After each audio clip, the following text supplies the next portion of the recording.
बिस्मिल्लाहिर्रहमानिर्रहीम। तुमसे है पाकिस्तान में खुशामदीद। मैं हूं साजिद हुसैन। हमेशा की तरह मजबूत मुस्तहकम पाकिस्तान पर बात करने के लिए कोशिश होती है कि पाकिस्तान की तमाम पॉलिटिकल फोर्सेस के लोगों को बुलाया जाए और उनसे पूछा जाए कि क्या करने की ज़रूरत है, कितने शोबों में काम कर चुके हैं और कितने शोबों में मज़ीद करना है। गुड गवर्नेंस की बातें भी की जाती हैं।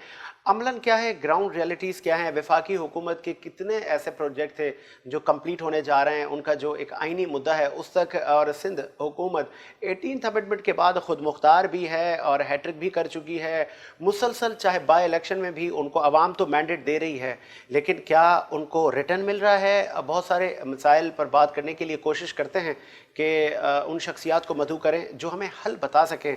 बात होगी लॉ एंड ऑर्डर सिचुएशन पर, न सिर्फ कराची कि स्ट्रीट क्राइम से भी बढ़कर सिंध के जब हम दूसरे शहरों की बात करते हैं, स्पेशली शिकारपुर कुछ अरसे से हेडलाइंस का महवर बना रहा। वहाँ पर दहशतगर्द दिन दिहाड़े लोगों को अगवा करके चले जाते हैं और इवन हमारे सिंध पुलिस के जवान तक शहीद हो गए। ऑपरेशन चला, फिर रुका, फिर आगे चलने की भी बातें की जा रही हैं। कई ट्रांसफ़र पोस्टिंग हुई, कई तबादले हुए, कई नई ज्वाइनिंग्स हुई। क्या कोई सियासी असर रसूख है वहाँ के लोगों का? आज जो कुछ हमारे ज़राए और कुछ चीज़ें सामने आई हैं कि बहुत सारी ऐसी सियासी शख्सियात और वहाँ के जो मकामी जो ताकतवर शख्सियात कहें या वडेरे कहें या जो कबायली वहाँ के सिस्टम है, वहाँ के लोगों की भी इन्वॉल्वमेंट है। तेगू खान तेगानी को भी गिरफ़्तार किया गया मुबैना तौर पर। उन पर भी इल्ज़ाम था कि वो सर्विसेज प्रोवाइड करते हैं, मतलब उनके अच्छे रवाबित हैं उन लोगों के साथ या बिल्कुल ही उनके साथ इन्वॉल्व हैं।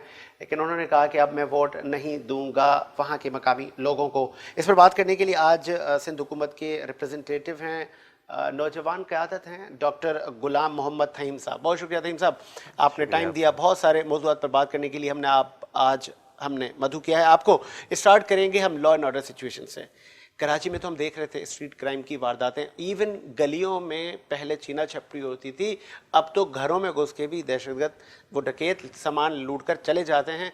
फिर सीसीटीवी फुटेजेस ढूंढी जाती हैं, फिर लोगों की निशानदेही की जाती है। ठीक है, यहाँ पर आप लोगों की तरफ से एक्सक्यूज़ आता था कि जी बड़ा शहर है, बड़े मामलात हैं, लेकिन सिंध के दूसरे शहरों में भी कोई हाल है?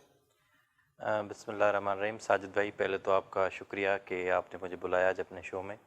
जहाँ तक पहले आपने पूछा कराची का, तो ऑब्वियसली एक बहुत बड़ा शहर है। मेरे ख्याल में दुनिया के कई ममालिक से बड़ा एक शहर है। तो लेकिन उस बड़े शहर में तो तीसरी उसको बार साहिब मैनेज इक़्तिदार भी करना, आप हैं। और अगर आप कंपेयर करेंगे पीपल्स पार्टी 2008 में जब बरसर इक़्तिदार आई है, उससे पहले और अभी से, तो आपको जो स्ट्रीट क्राइम और जो क्राइम का रेशो है वो कम ही मिलेगा। आप भी यहाँ इसी शहर में पले बड़े हैं, मैं भी इसी शहर में एजुकेशन और सारी चीज़ें हुई हैं, तो हमें और आपको सही से पता है कि पहले क्या हालात होते थे, अभी क्या हालात हैं। आपने बात की शिकारपुर की। एक शिकारपुर शहर में नहीं, ये जो आप बता रहे हैं वो एक कच्चे का एरिया, जिसको हम जो है वो नोगो समझेंगे, एक जंगल का एरिया है। वहाँ शहर से सर दिन दिहाड़े लोग अगवा होते हैं। वहाँ का मैं आपको बता रहा हूँ, जो लोग अगवा हुए हैं, मेरा वहीं उसके साथ ही गांव है, तो मुझे तो सक्खर, शिकारपुर, जैकाबाद और इस बेल्ट का सारा पता है। जो लोग अभी रिसेंटली अगवा हुए हैं वो सारे फ़ोन कॉल पे ट्रैप होके, लड़की की आवाज़ में उनको कॉल्स की जाती थी और फिर वो ट्रैप होके जाते थे। वो वहाँ लोगों को कच्चे बुलाया जाता था। और हमारी बदकिस्मती ये है, हमारे लोगों की जो है वो एक कहें कि कमअक्ली ये है कि वो सोचते थे कि हमें जो कोई लड़की कच्चे बुला रहे, वो ये कॉमन सेंस नहीं यूज़ करते थे कि हमें जो है वहाँ क्यों बुलाया, लड़की हमें मिलने के लिए बुलाएगी तो हमें कच्चे में क्यों बुलाएगी, शहर में बुलाएगी। तो वो ऐसे ही अगवा हुई हैं। और जो अभी आप वाक़या बता रहे हैं जिसके बाद ये ऑपरेशन हुआ, एक ट्राइब्स थी, उनका आपस में झगड़ा था और एक ट्राइब ने जो है वो दूसरी ट्राइब को यूज़ किया कि चाचड़ कबीले के लोगों को आप बुलाएं दावत पे बुला के उनको घर में जो है वो मारा गया है। तो उसके बाद जो है ये ऑपरेशन भी हुआ और आपने देखा उसके बाद थोड़ी बहुत पुलिस में, ऑब्वियसली जब आप एक एरिया में रहते हैं एज अ पुलिस ऑफिसर, तो फिर आपकी जो सलाम दुआ वहाँ के सरदारों से भी होती है, लोकल लोगों से भी होती है। तो शायद जो मेरे ख्याल में, मुझे नहीं इस चीज़ कंफर्मेशन नहीं है कि वहाँ के जो रीजनल अभी पुलिस ऑफिसर पहले थे, उनका कोई तेगो खान तेगानी के साथ उनकी पिक्चर्स मैंने भी देखी हैं कि कहीं लंच करते हुए, और तो मेरे ख्याल में जो आपने कहा कि तबादले हुए, तो मेरे ख्याल जो उनका वन ऑफ द रीज़न हो सकता है वो यही हो सकता है। दूसरा जो तेगो खान तेगानी था, वो वहाँ पे एक उस एरिया में जहाँ ये वाक़ा पेश आया वहाँ का इन्फ्लुएंस बंदा था, तो उसको इसी वजह से ही अरेस्ट किया गया। वही तेगो खान तेगानी थे जो कि इससे कबल माजी में आप लोगों ने अमन अवार्ड से भी उसको नवाजा, वो लोगों को बाजियाब भी करवा के दिया करते थे। मैं जिस बात पे आपके पास मैंने जो बात पहले कही ना, वही बात है ये कि उसको अमन अवार्ड जो है वो पीपल्स पार्टी ने नहीं दिया, वहाँ की रीजनल पुलिस ने दिया। ठीक है। जिसकी वजह से ही वहाँ के एसएसपी को हटाया गया अभी, और नए एसएसपी को लाया गया। तो ये एक जो है ना वो अपना ऑपरेशन की तैयारी के सिलसिले में कि नई टीम को वहाँ पे लाया गया है। और जो अभी आए हैं वो तुनियो साहब, वो बड़े एक्सपीरियंस। अभी की आपने रिपोर्ट अगर देखी हो, आज आपने हेडलाइन, तो बहुत सारी सियासी शख्सियात चाहे जीडीए की हो या पाकिस्तान पीपल्स पार्टी की हो, नाम सर फहरिस्त चल रहे हैं कि उन शख्सियात की पुष्ट पनाही मुबैना तौर पर रही है। इस तरह की रिपोर्ट पुलिस ने बनाई है। कैसे देख रहे हैं इन चीज़ों को?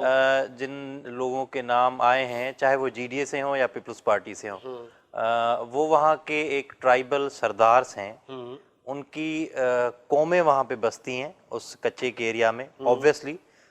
तो उनका उन एरिया में आना जाना भी रहता है, हम भी जाते हैं, अगर कोई शादी गमी होती है तो ऑब्वियसली हम भी, वो बिल्कुल कोई नोगो एरिया जाने की बात नहीं हो रही डॉक्टर साहब। मैं आपको बता रहा हूँ। अब ऑब्वियसली जब आप एक ट्राइब को हेड कर रहे हैं तो वहाँ अच्छे लोग भी उसी ट्राइब में, बुरे लोग भी हैं। तो मेरे ख्याल में जो लिंक किया जा रहा है वो उनकी ट्राइब के लोगों के होने की वजह से उनको लिंक किया जा रहा है। बाकी अगर एज सच मैं कैटेगरी कहता हूँ कि अगर एज सच किसी भी चाहे पीपल्स पार्टी का हो या जीडीए का हो, किसी भी जमात का हो। सिंध के लोगों से जब हमारी बात हुई तो वहां पर एक तासुर हमें यह भी मिला कि अगर किसी की मोटरसाइकिल या किसी की कोई गाड़ी छिन जाती है तो वो पुलिस में कंप्लेन कम करता है, वो वहां के मकामी वडेरों को पहले रीच करता है कि जी मेरी ये गाड़ी फला जगह से छिन गई है, आप जरा देखें। तो इनके रवाबित और मरासिम, रवाबित मैंने जैसे आपको कहा ना कि एक ट्राइब है उसका, यानी जैसे असल में पुलिस का एक अलग सिस्टम है, ट्राइबल एक अलग सिस्टम है। ठीक है। जब कोई भी ऐसा वाकया पेश आता है और पता होता है कि ये एरिया यहाँ पे फलां जो है ट्राइब है, इसकी जो है अक्सरियत पाई जाती है, तो होता क्या है कि वो जो कंप्लेनेंट होता है वो पुलिस के पास नहीं जाता, वो वहाँ के सरदार या किसी इन्फ्लुएंस बंदे के पास जाता है कि आप अपना इन्फ्लुएंस यूज़ करें, आपके ट्राइब का कोई बंदा होगा, आप जो है वो थोड़ी बहुत पूछ करें और मुझे ये काइंडली वापस कर दें। तो वो without any ransom money, without any कोई भी जो है वो उससे चीज़ लिए हुए, पैसे लिए हुए, वो चीज़ उसको वापस। मेरे ख्याल में इसमें कोई बुराई या जो है वो नहीं है कि एक अगर किसी की हेल्प हो रही है, और एक ट्राइबल सिस्टम तो है, अभी से नहीं है, ये हज़ारों सालों से चल रहा है। तो इसको कैसे आप रोकेंगे?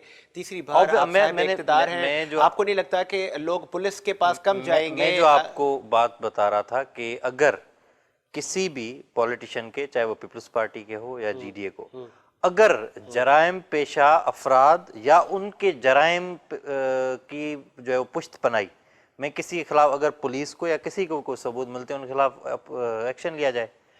बिजारानी साहब का नाम था, अपना जतोई साहब का नाम था, इम्तियाज शेख साहब का नाम था, अगर उनके खिलाफ आपको कोई भी जो है वो मिलता है सबूत, आप करें कार्रवाई। हम मिथ्स हो सकती हैं उन पे जो है वो हम एक गलत जो है वो हम इल्ज़ाम लगा सकते हैं। ये जो एपीसी थी, जो बख्तरबंद गाड़ियां थी, इनसे गोलियां आर पार हो गई, ऐसा होता तो नहीं है? ये गुलाम हैदर जमाली साहब, इस पे जो है वो एक इंक्वायरी सिंध गवर्नमेंट की चल भी रही है, और उसको जो है वो सिंध गवर्नमेंट ने खुद ही इस पे एक्शन लिया था। इस पे किसी बाहर ने आके एक्शन नहीं लिया था। सिंध गवर्नमेंट ने इस चीज को देखते हुए, इस चीज को एडमिट करेंगे कि इससे पहले इंस्पेक्शन नहीं की गई इन गाड़ियों की, ये किसने खरीदी, और बैरोक्रेटिक मटेरियल था वो। मैं ये बात मान रहा हूँ कि बैरोक्रेटिक लेवल पे इसमें गलतियां हुई होंगी, और उसी गलतियों को सुधारने के लिए जो अभी कमीशन है, और इस पे जो है वो जो पहले हम शहादतें दें फिर हम गलतियों को, शहादतें कुछ तो हुई हैं जो है वो ऑपरेशन के दौरान, ऑब्वियसली वो तो मतलब हम कब डॉक्टर साहब आगे जाएंगे कि हम पहले हम देखते हैं कि जब शहादतें हो जाती हैं ऑपरेशन भी फिर हम करते हैं, उससे पहले हम चीज़ों को कंट्रोल क्यों नहीं करते? पहले मैं वही कह रहा हूँ ना, पहले गलती ये हुई कि उसका इंस्पेक्शन पहले नहीं किया गया। ठीक है। जब वो ऑपरेशन में यूज़ हुई और उसका जो है वो एक गोलियां उसके आर पार हुई और उसकी जो है वो गलती का पता चला, तो फिर उस पर ऑब्वियसली एक कमेटी बनी और उस पर जो है वो एक्शन लिया गया।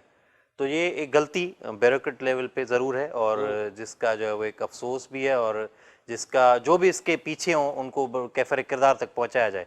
चाहे वो अगर उस वक्त के कोई वजीर दाखिला हो, उनको अगर आईजी हो या कोई भी सेक्रेटरी जो है वो होम हो, तो कोई भी उनके खिलाफ एक्शन लिया जाए। चले, बहुत अच्छी बात की। नौजवान जियाले हैं पाकिस्तान पीपल्स पार्टी के डॉक्टर गुलाम मोहम्मद फहीम साहब। एक ब्रेक लेते हैं, ब्रेक के बाद हाजिर होते हैं।